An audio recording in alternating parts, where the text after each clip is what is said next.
Hello, hello. This is Smiles, age 112 final changes. And my setup's a little different because I'm not at home. Hopefully the sound's fine, the picture's fine, we'll see. So what do we got going on? Age of First Strike, starting in just about 2 days. Quick turnaround this age, appreciate that. Got a little bit of preamble. Initiative is power, fastest blade, yada yada yada. What do we got? TLDR. Unfriendly and hostile now grant target bonuses. Stances are removed. I think that's a good thing. I think stances were leading to less wars. Because when you only have a couple people in range and then, you have a mismatch of stances, then you just have less war targets. Magic Ward removed. That's great. I think Magic Ward has a place and could be in the game, but last age it was brutal if you weren't, playing just the right thing. For fairies, it was just brutal. Tornadoes is buffed. They're cheaper and easier. Lots of spells and abilities are moved to hostile. Nightmares, Landlush, Abolish Ritual, Fireball, Fool's Gold, Lightning, Mystic Vortex, Nightfall, Sloth, Steel Warhorses, Assassinate Wizards, Greater Arson, Night Strikes are all moved to hostile. I actually don't know what that leaves in Unfriendly, but Sabotage Wizards maybe? And ET? Which, fair enough. I think that's actually it. Provinces created in war still have 72-hour protection, but they have no soldiers or credits. Honor efficiency of offense is doubled from 1% to 2%, just like it used to be. Explorer cost. So apparently this is actually revert of a change from a few ages ago. I don't really notice it. If you're a micro or growth kingdom, you probably understand that. Good for you. UI update. Council history update. Mentor removed if you die. So what do we have here on relations? When you wave someone, you gain these effects.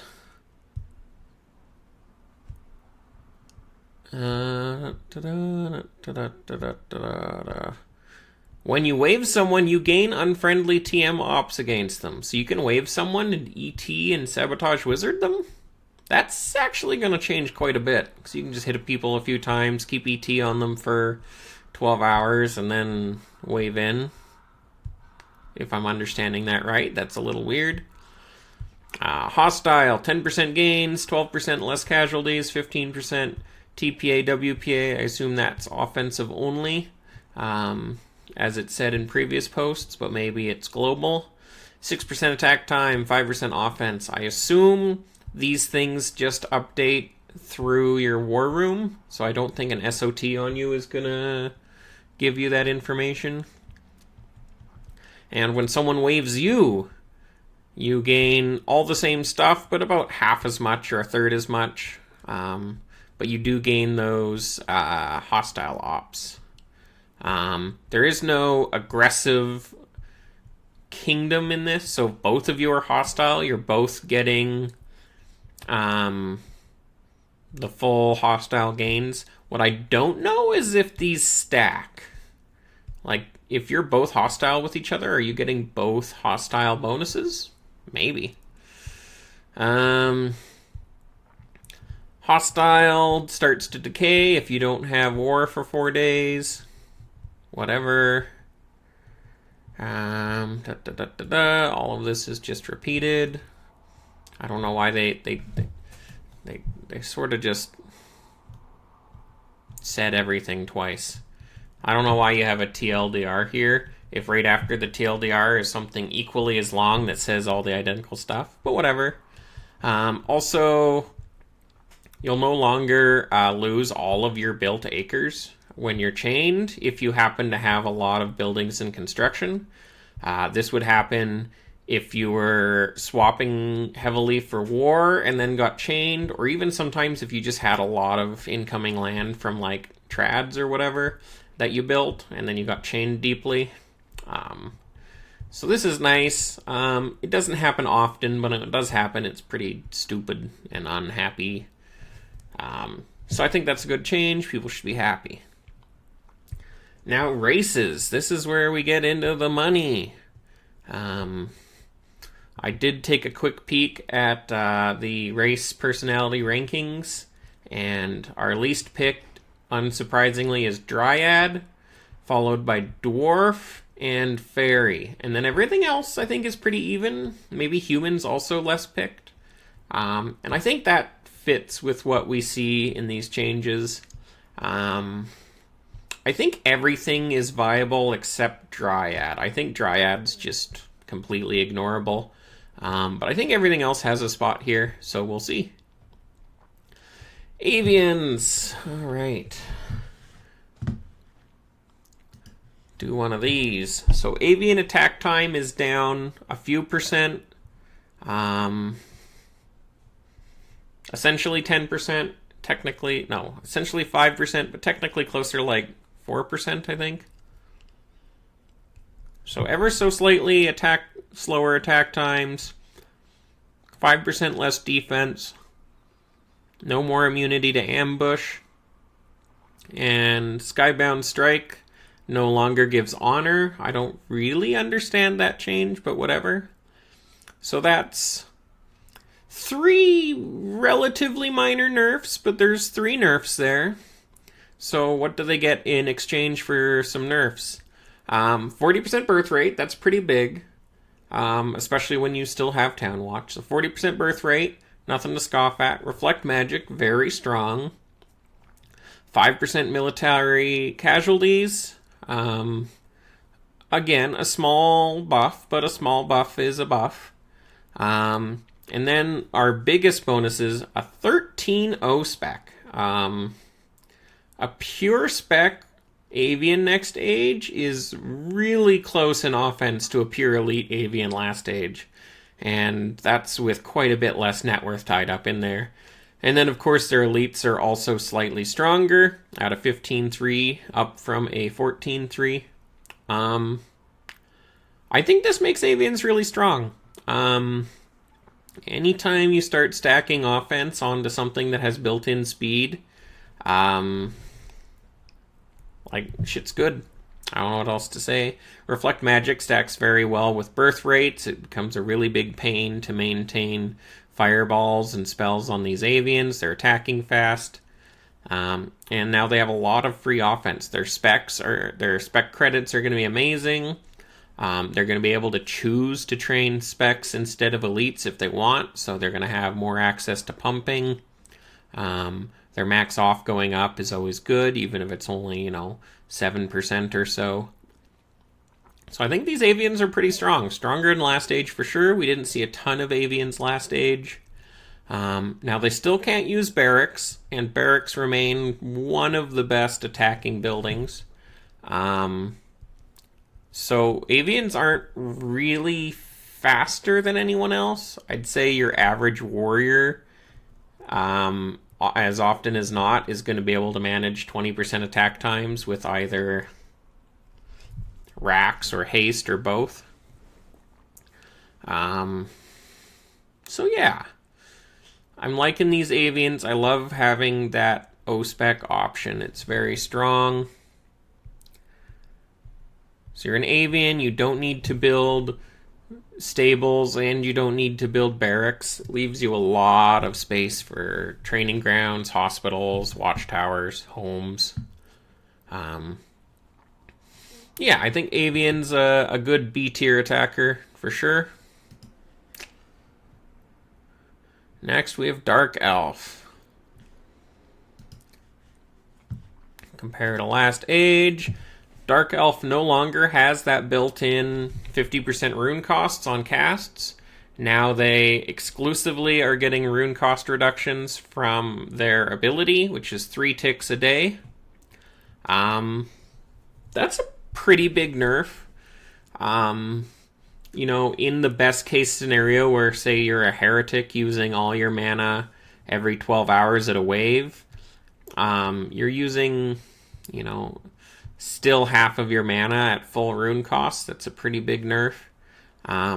In terms of attackers, or hybrids, where, you're not being called on to maintain, say, duration blankets, and maybe you're just dumping all your mana in one big landlust spree, I'd say in that case, Dark Elf didn't take a huge nerf.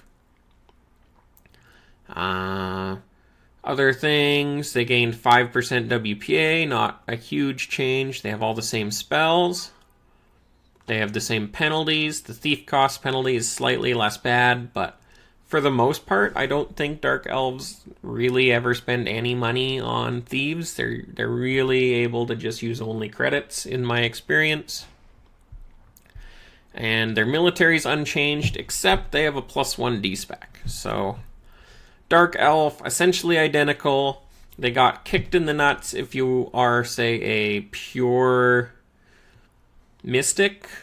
Otherwise, I don't think the rune cost is that prohibitive, but it does require some planning and thinking ahead on how you're going to use your WPA. It does make you vulnerable to things like Sabotage Wizards.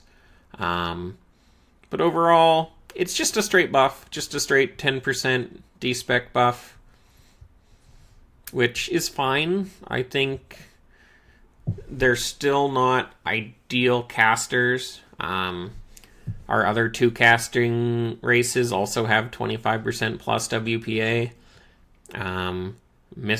Fairy also have all these spells. So really, if you're comparing Dark Elf to Elf, the main difference is Dark Elf is slightly better in the attacking sphere.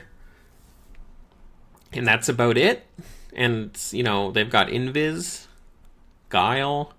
These are all good things, but, you're trading defense and mana for offense, and, if you're an attacker, great. If you're not an attacker, not great. So I'm going to put Dark Elf as a C-tier attacker and C-tier pure, maybe a B-tier hybrid, but I think Dark Elf can just be beat by other things. So, not super impressed with Dark Elf overall. But the main thing with Dark Elf here that I like is just their O-spec offense is really strong. So, yeah, you can lean on people pretty good with Dark Elves. If you're just bullying them, learning them, etc. It is pretty good offense that you got there. So, yeah, not so bad. I think maybe you could say it's a B-tier attacker. But I think it's just missing a little bit of oomph that other attacking races have. Dwarf! So we have quite a low pick rate on dwarves this, I almost said semester, this thing of changes, and I think we'll see why. The main thing, I think, is they're losing that 50% construction time, and they're losing Earthshaker. So, what do they gain instead? They're gaining a lot of sustain, minus 25% damage from TM Ops. So that's your Fireballs and your Night Strikes. That's pretty huge. I'd say this bonus is a lot better on Dwarf than most other races. I would say if you had this on like an Orc, it just doesn't do as much as you might think. The way diminishing returns work on something like Night Strike is that if you're getting Night Striked a lot, you're just taking damage. Like, it's the deepness of the Night Strike might be a little less, but it's not as it doesn't really stop them. And as for Fireballs, similar thing. I don't think Fireballs is the biggest problem for core in general. I think just taking a Greed hurts a lot more than Fireballs, almost always. Greed is very strong. But the exception here is on Dwarf. Dwarf, you have an income bonus through Miner's Mystique that building efficiency is very strong, and you want as high build efficiency as possible. So specifically for Dwarf, that feels like a much better bonus than other attackers. Dwarf also has +1 offense on their elite, which is pretty nice. Minus 15% TPA now. Not substantial. It kind of makes your 3 TPA, 2.5 TPA. It's nothing crazy. Generally, Dwarf has the strongest watchtowers by far. And then their ability, Blazing Forge, is not really that good. It's for 4 ticks, you get building cost minus 50% and production plus 30%. So, 1/6 of the day, you get 30% of a bonus, which is like, a 6% average rune and gold bonus. Like, it's really not that big on that first part. But mostly the building cost, just being able to flip a little cheaper is going to be nice. But overall, I think that's the big miss on Dwarf, is that their unique ability is just super lame. But, if you have a tanky Dwarf, having Wrath in there as well makes you a little bit harder to take down. But I think Dwarf is worse than Last Age, just in terms of the utility of Earthshaker. And the utility of the build speed. The offense and sustain maybe helps, but I wouldn't say this is the best. I'd put it B tier, maybe high C tier for an attacker, and you're not going to be a TM this age as a dwarf. Could you be a hybrid? Maybe. I don't know. Probably not. So yeah, I'm not super enthused about Dwarf. There's certain strategies I think you can make it work, but I don't think it's in the money this age. Yeah, we'll settle on C tier for Dwarf. Elf, 40% WPA bonus, 25% rune production, 1+ mana, 30% spell damage, under 30% mana. 25% spell damage, under 30% mana. Mist, Pitfalls, Wrath, Greater Protection, minus 40% Thieves' Duns, no dungeons. The same elite as Last Age, which is a pretty high 13.5. But they're getting upgraded from a 10 D-Spec to a 12 D-Spec.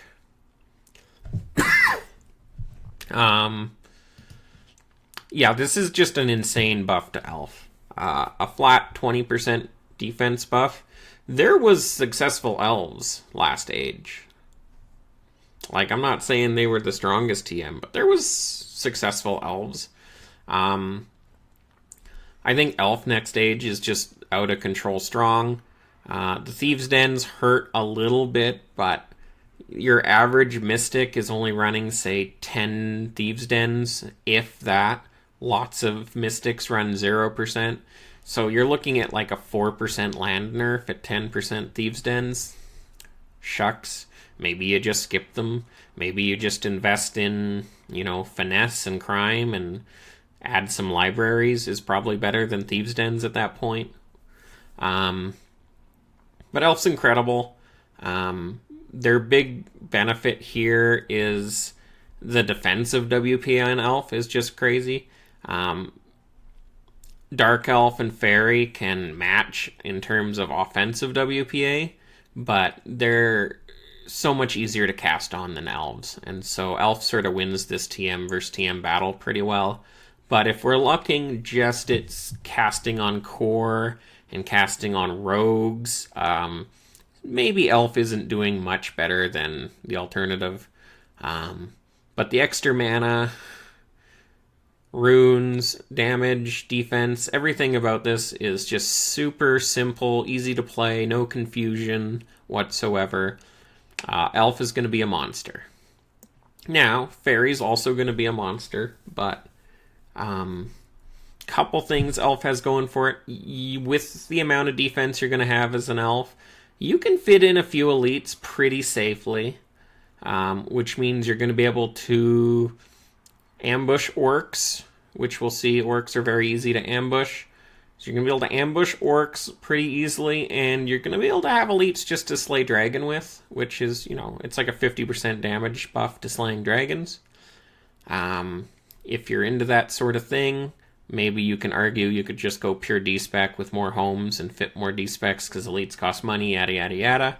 And I wouldn't disagree with you, but it is just a ton of defense on Elf, and you're not going to be bleeding honor, assuming you have decent build efficiency and watchtowers.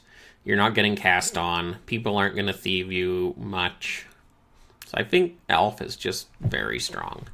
A tier TM. A potential hybrid. Like, it is a pretty strong army. So I'd say you can run it as a hybrid for sure. So we'll say like a B tier hybrid. It's not my first thought when I see this, but you could definitely have a core or attackers of Elf. My problem when you start running Elf as hybrid is the runes are just a little less easy to fit.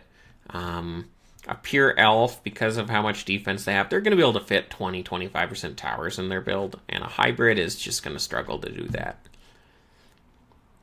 Fairy. Fairies are monsters. 25% spell duration on offense, +1 mana recovery in war. This, if you're casting offensive spells with all your mana, is basically another additional mana.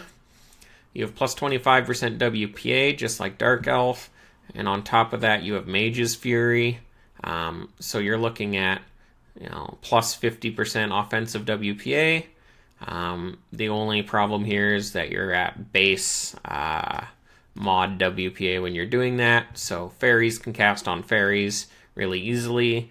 Elves can cast on fairies really easily. Fairies can't cast on elves that easily, so you do have a little bit of a one-way thing going on there. However, Fairy has everything everyone loves. You have Quick Feet, you have Town Watch for extra bounces, you have that Blizzard, you have extra damage on Guile, you have every spell you want, including Fountain of Knowledge and Revelations. So you are going to scale with Science. This is going to be worth a fair Science lead by the end of Age, and that just turns into WPA and TPA and building efficiency, and these are very important things. Fairy's a monster. You're always going to be able to afford those elites, especially with the population changes. You've got Miners, Mystique, and Tog. It's no problem whatsoever. Your main problem here, 35% rune cost and -5 BE. The BE is negligible-ish. 5% doesn't hurt anyone much. 10% you start noticing it a lot more. 5% you will go the whole age without realizing you have it. 35% rune cost. This is where you're not really making enough runes for yourself. You're going to have to be begging for aid or really reliably robbing. So if you have enough fairies in your kingdom, if you don't have something like dedicated artisans to supply them, you are going to start running out of runes, and it's going to be noticeable. So, especially if you're warring fairies and you do things to, work on that rune count, you raise people, you lightning strike, you explode, you do start running into problems. Of course, Ethereal Mirage is incredibly powerful, but we don't see clear sight this age on any race, and I'd say the number one thing that you want that Mystic Vortex for is clearing clear sight. So, in that, maybe it's less important. The funny thing is that the most damaging thing that you can get Mystic Vortex as is a fairy itself, so keep that in mind. Fairy, I would say in Revised, Fairy was at S tier. It was crazy strong. I lowering this to A tier. I think this is on par with the Elf. You have that insane defense still. You're going to be unbreakable, at least as unbreakable as Elf, if not more. You have a lot more utility with built-in invis and guile. No, thief penalty.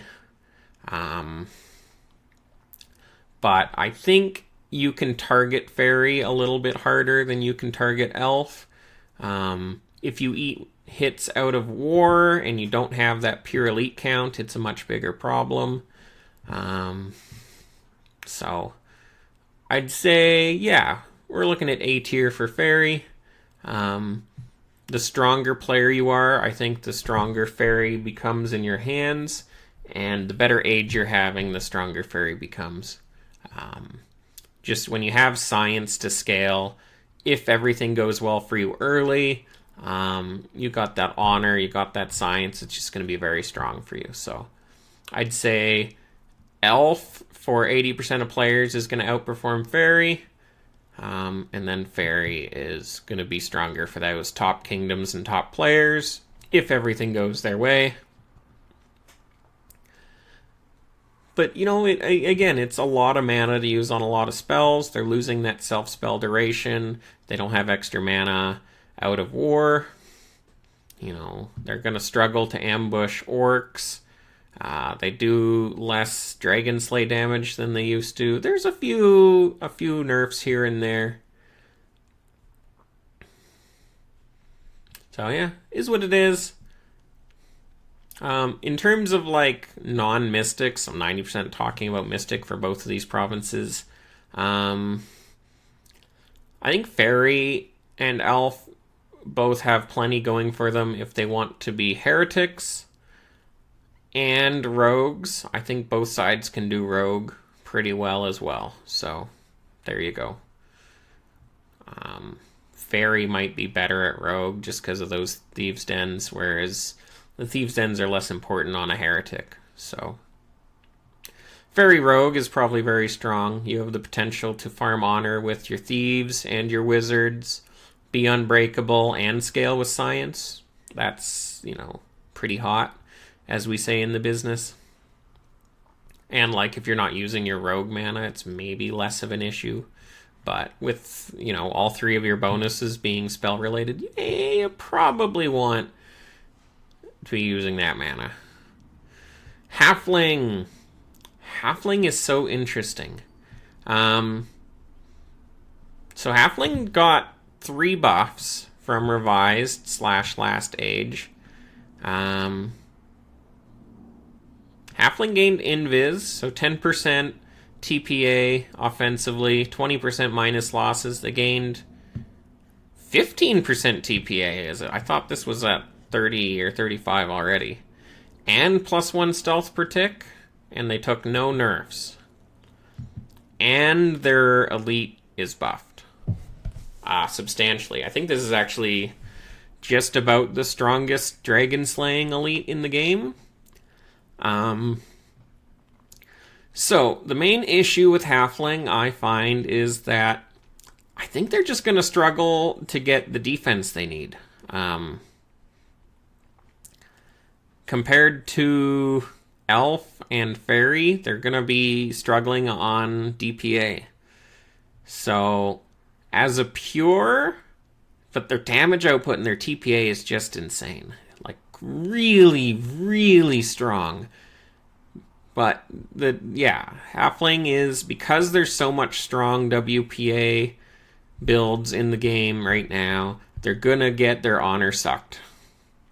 They're gonna get amnesia, they're gonna get fireballed, they're gonna get tornadoed, they're gonna be covered in blankets of spells. And it's just really hard for Halflings to outpace that much honor bleed. So they're gonna stay barren all age, or worse if they're getting chained.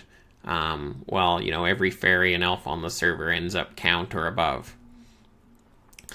If Halfling can somehow escape that sort of problem as a rogue, well then the sky's the limit. If you're an unbreakable Halfling rogue next age with WPA, you are the strongest. You will beat everyone handily. This is no question in my mind. You will destroy people if you get to that point where you're just not bleeding. So, maybe You just pick the right wars where offense isn't that high, or you build your halflings so they can take some hits.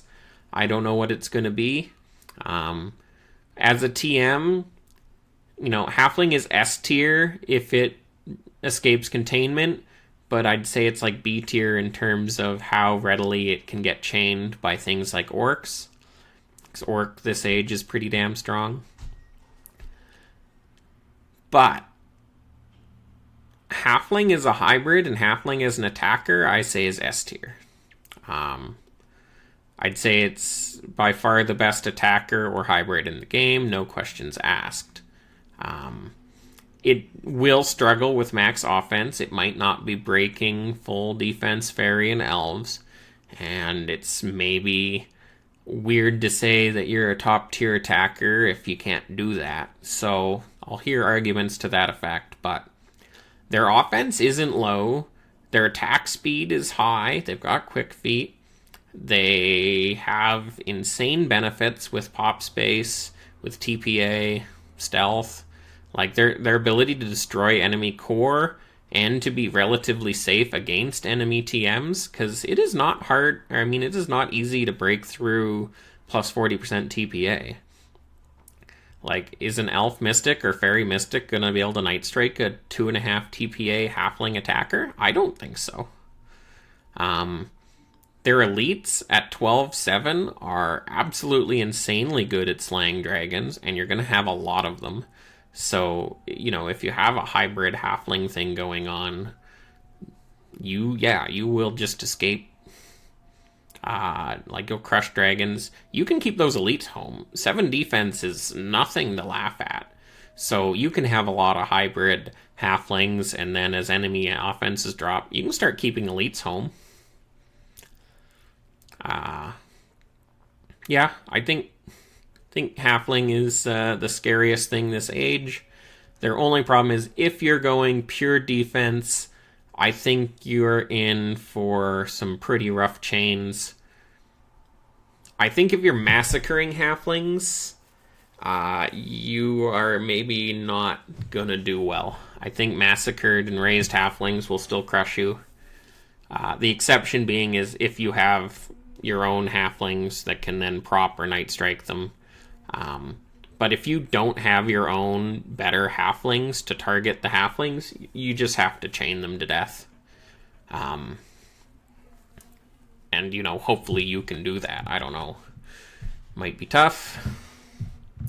So yeah, bonkers halfling. Don't say I didn't warn you. Human.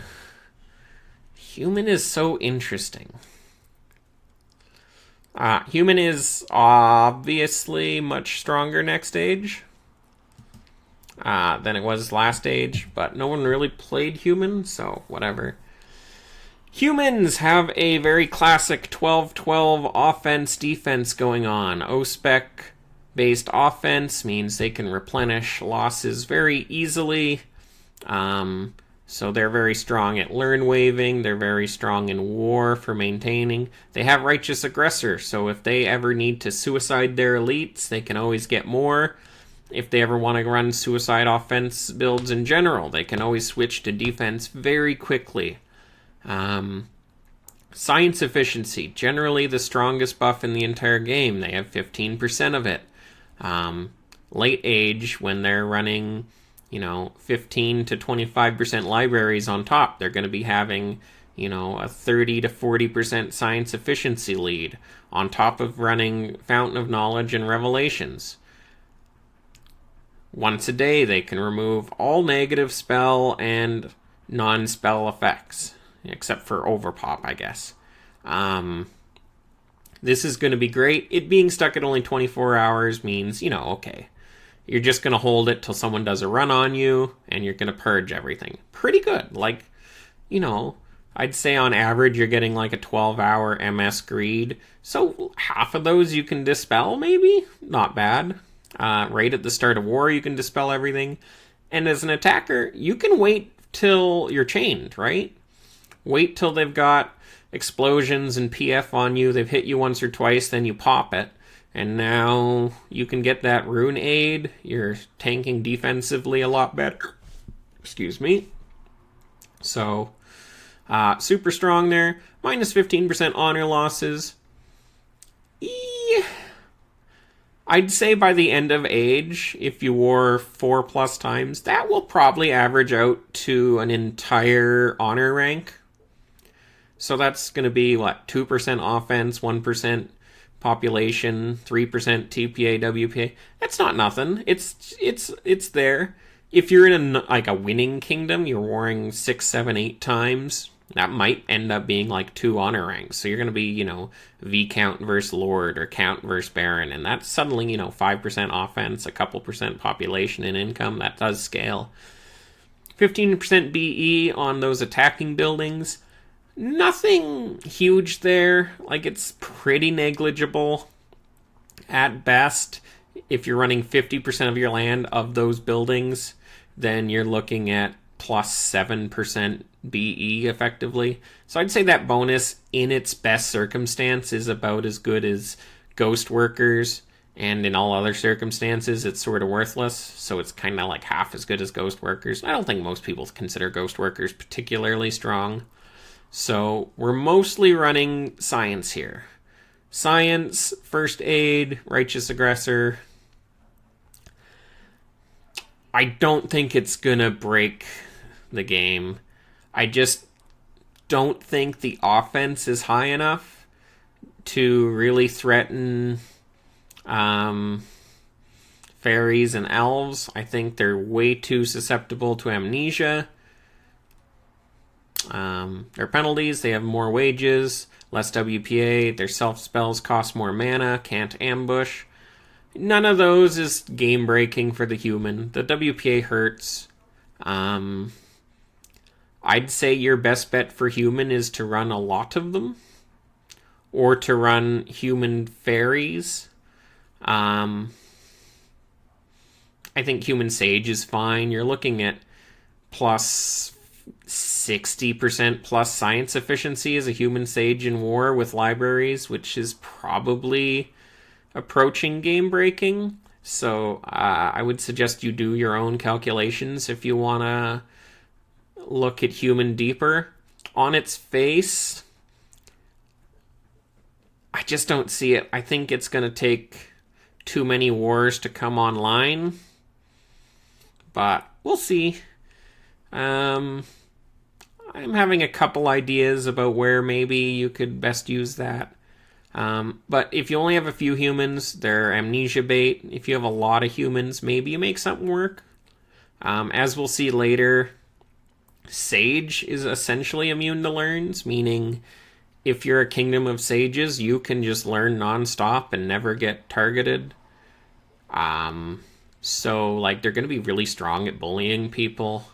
And with that O-Spec offense, you can just non-stop learn people. You can learn people that are out of range, and what are they going to do? Hit your TMs? Well, maybe you just don't run TMs. Maybe you just only run sages and attackers and just laugh. I don't know. I think it's probably A tier in the last week or two of age, and it starts off, D or C tier. So, yeah, there you go. Nothing fancy there. It's just a Sage race. Not saying it has to play Sage. I'm just saying it works the same as Sage. You're just weak early. Science efficiency does nothing for you at the start. Honor loss does nothing for you at the start. You have a little bit of BE. This ability is definitely worse at the early age than at the late age. Righteous Aggressor is really your only benefit for the first 5 weeks of the age, along with your O-Spec. So, yeah, I think human's just not really going to work for the vast majority of people. But do think about how high the science efficiency can get, and run some numbers on specific kinds of builds to think if you can work them. Also, I didn't mention this, but with a 12-point elite, and first aid and science efficiency, you are going to be able to be a pure TM, so consider it. Look at what that looks like. You will have enough defense, for sure.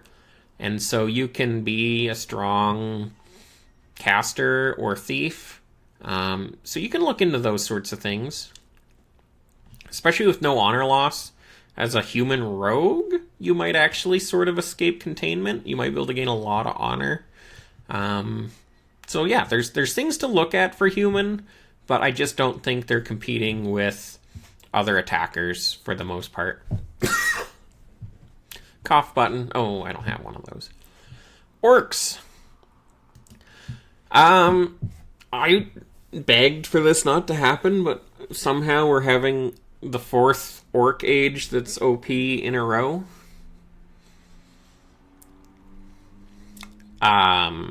Like, fuck me, I guess. Orcs lost 5% battle gains. They gained 20% credits and 10% build efficiency and a point of offense. What did they lose, quote unquote? They lost 2 defense on their elite, and they get ambushed harder. So, overall, Orc got pretty significantly buffed. 10 BE, more offense, more credits. Huge buff. Like, buffs. 3 buffs to what's already considered by many the strongest core. Oh, and they lost a D-spec. So that is their most significant nerf by far. More significant than the elite ambush thing going on. If you don't navigate the ambush thing, it can suck at times, but by the time you're ambushing, it's already damage done. The biggest problem with the ambush is that you can then open yourself up to being chained because you don't have as much incoming, because your incoming is always, dividable by 75%. That's not how dividable works, but you know what I'm saying. But yeah, I think orcs are just crazy strong. I think orc is the only reason that we're having any discussion like this is a fair age and TMs aren't just extremely busted. I think if you're not running orcs, you better have more TMs than the other guy or stronger TMs than the other guy. I think this is the sort of age where if you ran 15 TMs and 10 attackers, you'll just be fine. Unless you run into enough orcs. The 1 defense loss on D-Spec I don't think is significant. If you're running now 8 D-Specs per acre instead of 5 or 7, then awesome. You're losing like 4% population, effectively. But you gain 10% BE, which is probably better than 4% pop.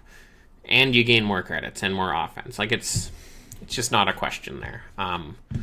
So, Orc's crazy strong, definitely A tier, potentially S tier. I think the problem with Orc here is they're dropping pretty fast against other Orcs and Halflings. So, like, you're going to have a weird dichotomy where I think Fairy and Elf TMs can beat Halfling TMs, can beat Orcs, can beat Fairy and Elf. But yeah, definitely A tier Orcs, bordering S tier. Undead, we have minus 40% military losses. That's very high. It's not so high that you don't lose anything, but it's very high. It's high enough you can run 0% hospitals and feel pretty good. It's high enough that if you also have hospitals, you're really losing a lot less. They don't have or spread the plague. They're immune to the plague. The only plague is coming from their activated ability, which lasts all of the attacks of 1 tick, spread plague. So a single undead can spread plague potentially 4 times in 1 tick. Plague will also spread to and from people that have plague from this ability, but that's going to be a lot more rare. They don't need food. They have converts. They have heroes inspiration and aggression. They have those bonus soldiers. So lower wages, really good sustain, converts, plague, on demand, all very strong things. 10 D-specs, so nothing silly happening there. 15 point elite, very high. if you guarantee plague and you have a 15-point elite, that's like having an 18-point elite. And sure, they can cure plague, but every time they're trying to cure plague, that's less mana they have for Landlust. So just don't bounce. That's the big thing, is going to be bouncing, because someone cured plague is pretty awful. But if you're full strength as an undead, they do have some training cost problems. So presumably their elites end up at 1080 from the 900 they're listed as. It's not super easy to get full elites at that price, but if you're converting and you're winning fast and you have sustain, you're going to have a lot of elites going in. So the biggest thing for undead is going to be always sort of ending a war with like 6+ EPA, so you can max out that EPA, because the difference in spread between O-Spec and Elite here is very high. If you have that full Elite, I think undeads are going to be able to crush other core and TMs very well. This is sort of like Earthshaker, but it works on core as well. So I think if you have a lot of undead, you can get away with like 4 undead, 2 undead, 3 undead, and they each share a wave. But I think if you have more undead than that, it's going to be very strong. They do take more damage from enemy TM ops, which means if you only have a couple of them and you're relying on them for plague, guess what? They're going to get crushed. If you run a lot of undead, everyone's going to have plague anytime you want them to. You're going to have a lot of offense that doesn't die quickly, and they're not going to be able to solo target you with Night Strike and Fireball. So I'm going to put undead all the way up at A tier. I don't think they're as strong as Orc. I think they're a lot harder to manage than Orc. Orc, I think, is also probably the easiest attacker to play of the entire age, on top of the highest strength. But 15-point elite with auto plague and built-in sustain is very strong. Not much else to say there, I guess. Yeah, very strong undead. Dryad, we can essentially skip. They are unpickably bad. Almost no point whatsoever in playing Dryad. They've got bonus kills. They've got draft speed. That's nice. This thing sort of helps their being chained. But they've got attack time. Build cost bonuses aren't great. Their elite's just not high enough for having no real benefit. Maybe I'm wrong, but I think that Orc just outdoes Dryad in every way. And that's that. I would go into it more, but I don't think we need to. Artisans. Artisans changed, a little bit nerfed, a little bit buffed. Slight capacity nerf. Slightly more substantial production nerf. Slight build credit nerf. None of that's huge, but it does make Artisan less Artisan-y. The big thing here is that 10% side effect nerf on economy, I think, is pretty substantial for your average Artisan. You can no longer cheese Artisan to have unlimited credits or one-tick builds, at least not very easily. But overall, the economy buff is going to account for these 2 nerfs and then some. And then you have Quick Feet. Quick Feet is worth like 2/3 of what Tactician's worth. I think Artisan is just the new Tactician. As we'll see, I think Tactician's almost not worth picking in any circumstance I can think of. The only reason I would see someone picking Tactician is if they already have access to Quick Feet. The auto-successful espionage is super useful. If your whole core has this, you would actually sort of run into stealth problems, so that is a bit of a problem. You do use up a lot of stealth with this. You're not going to be able to have core-on-core night strikes. You're going to run out of stealth, but, it has its benefits. The raises are better. That's nice. Not too significant, but it's nice. But I think Artisan's just the new tactician. I think Artisan works with essentially every core. I like Orc Artisan, Undead Artisan. I like Avian Artisan. I like Dwarf Artisan. I like Human Artisan. I would like Halfling Artisan if I wasn't double dipping Quick Feet. So I think Artisan is sort of your second best core personality behind Warrior. I think it'll be underpicked relative to its actual strength. That's just sort of normal. So if you listen to me, maybe you'll have an edge up on other people, eh? Cleric is unchanged. You have the Elite and D-Spec buff, cheaper self-spells, better hospitals, access to 4 very good spells. They're just your tanky, slightly scaling attacker.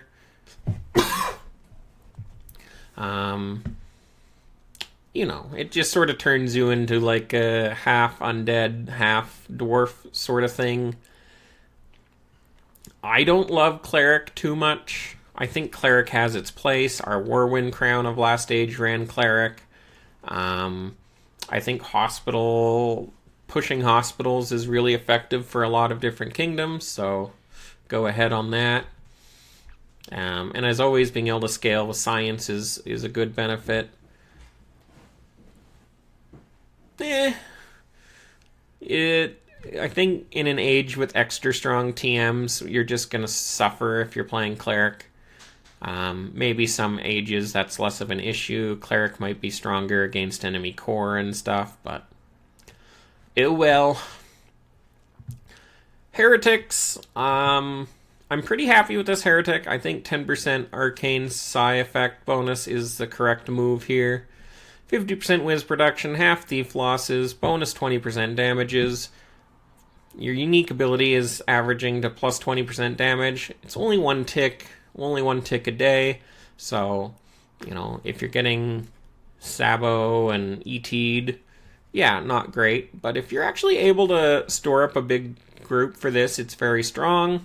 2 ages ago, we ran quite a few Heretics when they had this buff, and it's quite nice. I still don't think they're as good as either Mystics or Rogues, but I shit on them a lot in Revised, and I think these are much stronger. Pretty reasonable to pick. So, yeah, I think Heretic's back in the fold. Especially with how strong Fairy and Elf are. Not sure the best way to use it, but it's there. It does all the usual Heretic things. You have no plus WPA except for that Arcane Arts buff, but with how strong Dark Elf, and Fairy all look in terms of WPA, I think you're going to be able to get away with it pretty easily. I feel like a Halfling Heretic would do just an insane amount of Thief damage, but you're suffering a bit more on that WPA. You got no great way to manage that. I think you end up just as susceptible to things as say a Halfling Rogue would. So, yeah, Heretic's good, but Heretics aren't particularly good at taking out other TMs. They're traditionally an anti-core race, and I feel like the TMs are already pretty happy against enemy core, so maybe I feel like even this is strong, they're just not really fitting the meta. So, take that how you will. Bog standard Mystic. Essentially nothing changed here. You have all those spells. You have insane WPA generation, free mana, channeling buff, and a little bit of even extra free mana there. So it's like 1 1/4 mana a tick extra you're getting. I don't think any people need me to talk about Mystics. I would suggest that there's 2 styles of Mystic next stage. There's a Mystic that runs quite low raw WPA and just focuses on attackers and really easily casts on them with just, say, 3 WPA and some decent science. And then I would consider looking at pushing some Mystics to like 8+ WPA. in order to cast on enemy mystics and elves and fairies. Just because there's so much WPA flying around, you really want to push hard into max WPA to get a lot of value out of them. So I think that sort of more classic 5-6 WPA builds that people run pretty often on Mystic are actually sort of missing the mark. I think that's just overkill for casting on core and vulnerable to stronger mystics. So keep that in mind. Rogues, nothing new here at all. Identical to the last 4 ages in a row. I think rogues are fine. I think elf and fairy rogues are going to do really well as Night Strike focused TMs that can also soak up a lot of honor with their casting. I think pure rogues aren't really in a spot to tackle fairy and elf, unless, of course, you end up, escaping, as it were, as a halfling rogue. I talked a bit about human rogue potential.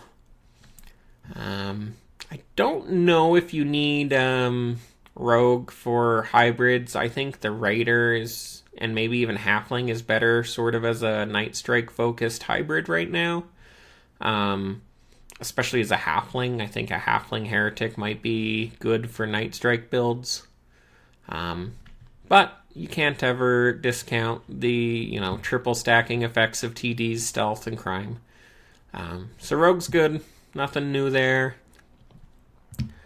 Tacticians. Attack time. Free intel. Gain science. I think the gain science is stronger than the valor science, so slight buff there. 3% raw offense damages dragons.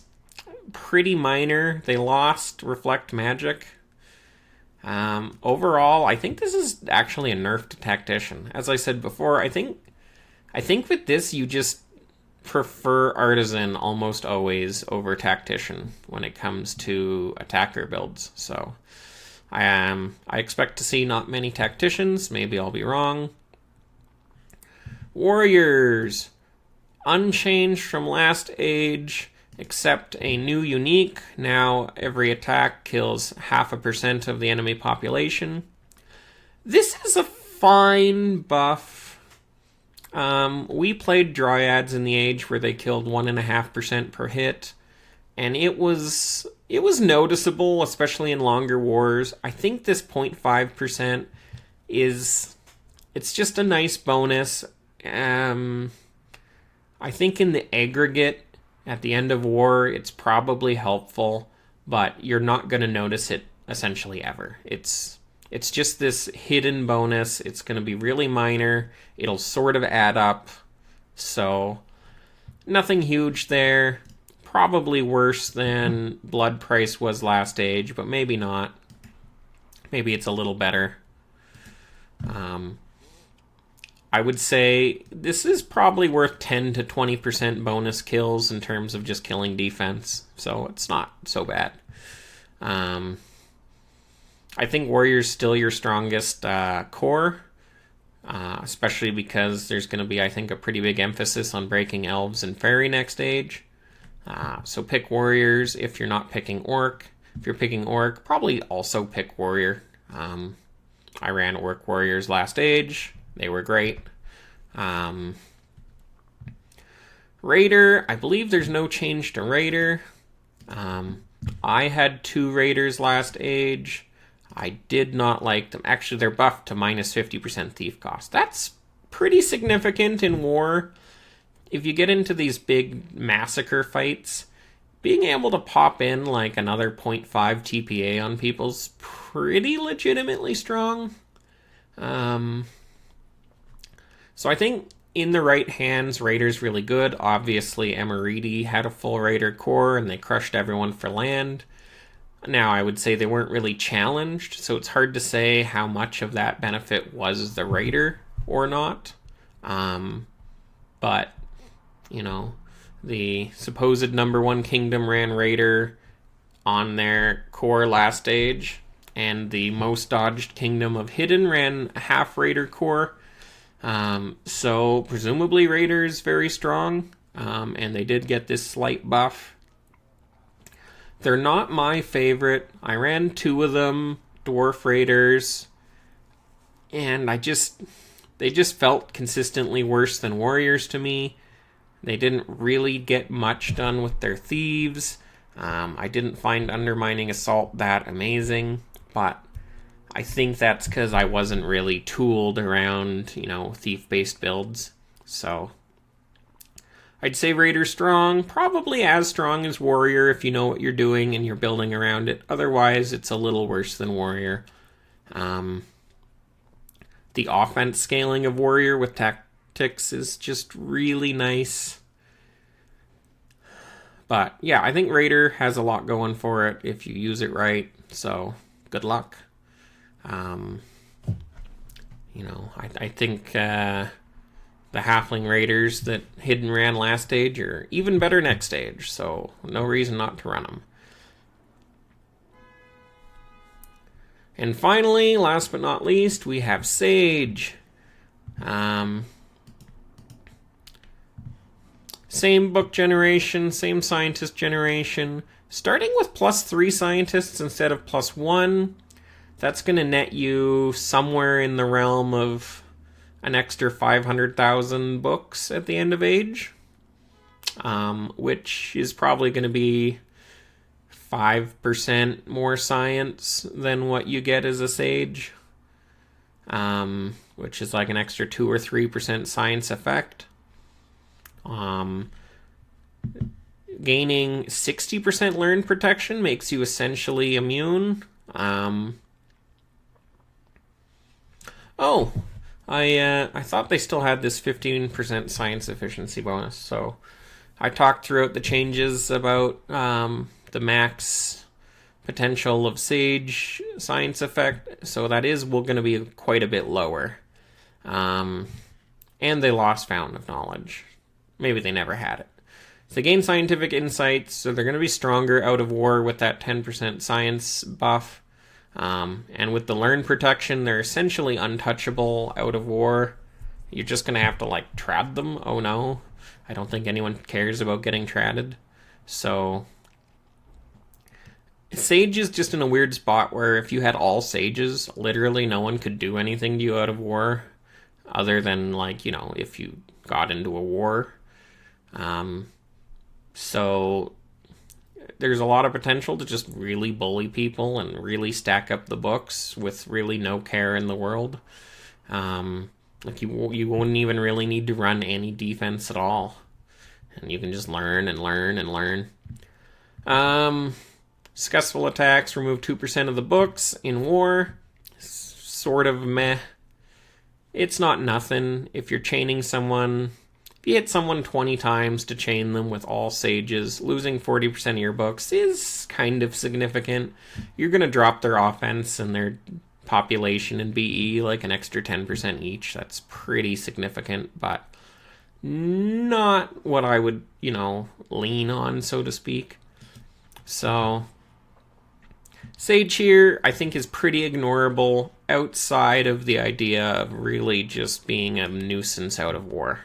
Other than that, I don't think people are going to focus much on Sage. I think Human can do everything Sage can do on its own, and Human doesn't have to pick Sage. Human can go Warrior, it can go TM thing, it can go Artisan, it can do whatever it wants, so.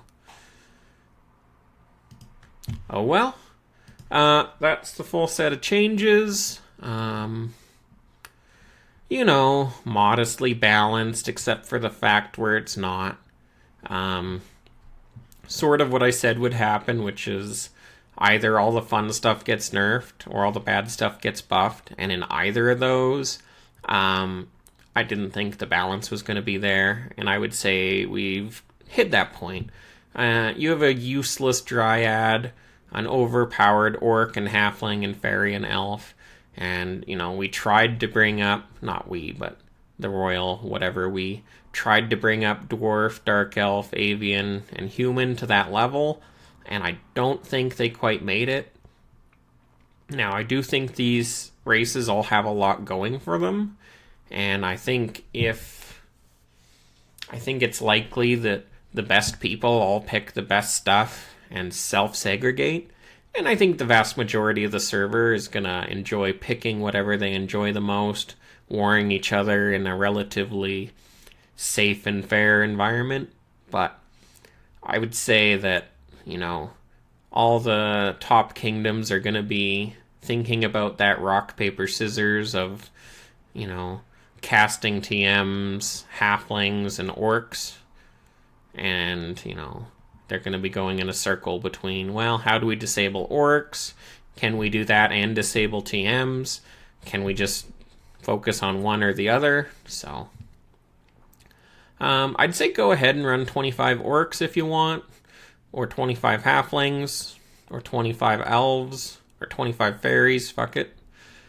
Okay, maybe not 25 fairies, but everything else sounds about right to me. So, thanks for listening.